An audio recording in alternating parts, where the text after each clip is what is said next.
आपल्या माध्यमातून काही नकारात्मक गोष्टी मी वाचत होतो, ऐकत होतो, पाहत होतो, तक्रारी जात होत्या.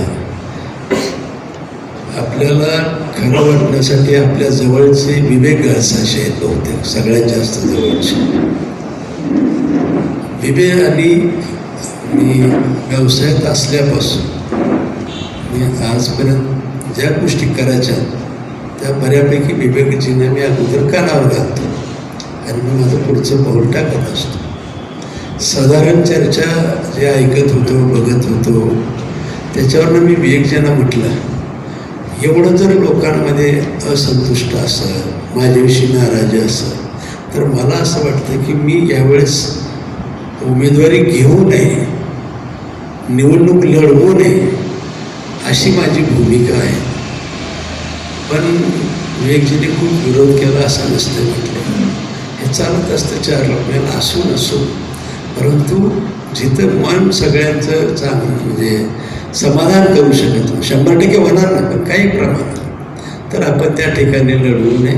मी एक पार्टीचा कार्यकर्ता म्हणून पार्टीतच काम करणार आहे, पार्टीचंच काम आहे. कोणताही उमेदवार दिला तर मी त्याच्यासाठी निवडून आणण्यासाठी 100% प्रयत्न करायची माझी भूमिका आहे.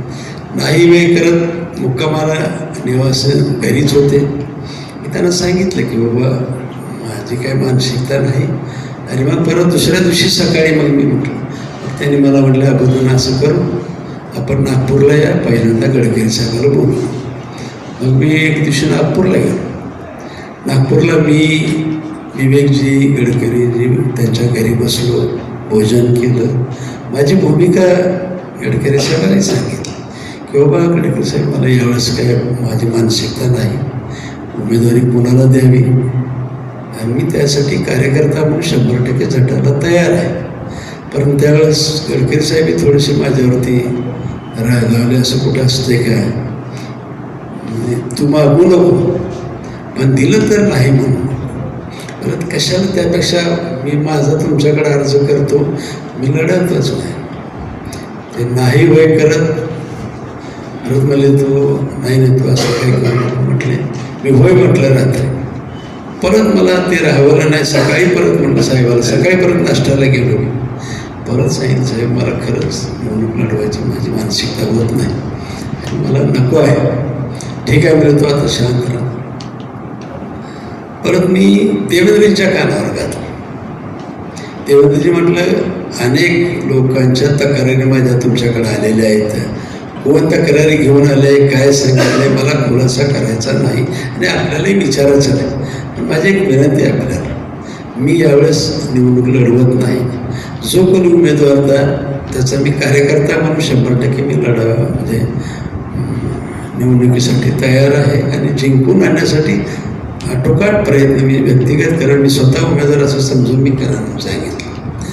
नाही असं होत नसतं, बघू आपण काय करायचं त्यावेळेस. हे कधीची आम्ही नागपूरवरनं विमानात आलो त्या दिवशी, म्हणजे 7 ऑक्टोबर वाटतं बहुतेक, 7 का 6 ऑक्टोबरला समाधान अवतड्याच्या कार्यक्रमाला. त्याच्यानंतर रावसाहेब दादाकडे मुक्कामाला गेलो, त्यांच्याकडे सुद्धा, आणि निवडणूक प्रमुख आहेत ते आमचे.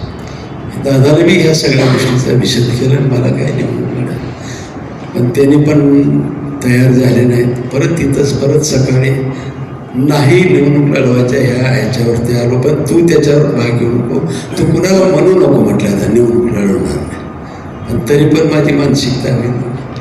मी म्हटलं भूपेंद्र यादवजींना भेटायचं, कारण आमचे प्रभारी आहेत ते. आणि मग भूपेंद्र यादव साहेबांची वेळ घेतली. त्यांनाही सांगितलं. त्यांनी म्हटले, पार्टीचे कार्यकर्ते आहात तुम्ही निर्णय घ्यायचा नाही, नेतृत्वानं जे सांगाल ते ऐकायचं. तुम्हाला घरी बस म्हटलं घरी बसा, पण तुम्ही कोण ठरवणार घरी बसायचं आहे, निवडणूक लढवायचं आहे का नाही लढवायचं.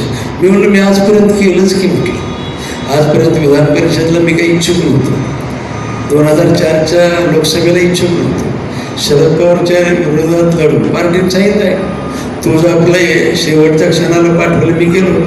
परत 14ला इथं लढून मी आजपर्यंत मी नाही म्हटलं नाही. किंबहुना 19ला मला पवारसाहेबांची उमेदवारी घोषणा झाल्यावर मला साहेबांनी सांगितलं होतं की तुला माड्यावर लढायचं आहे. मी तिथेही जाऊन आलो परत म्हटलं, पण सुदैवानं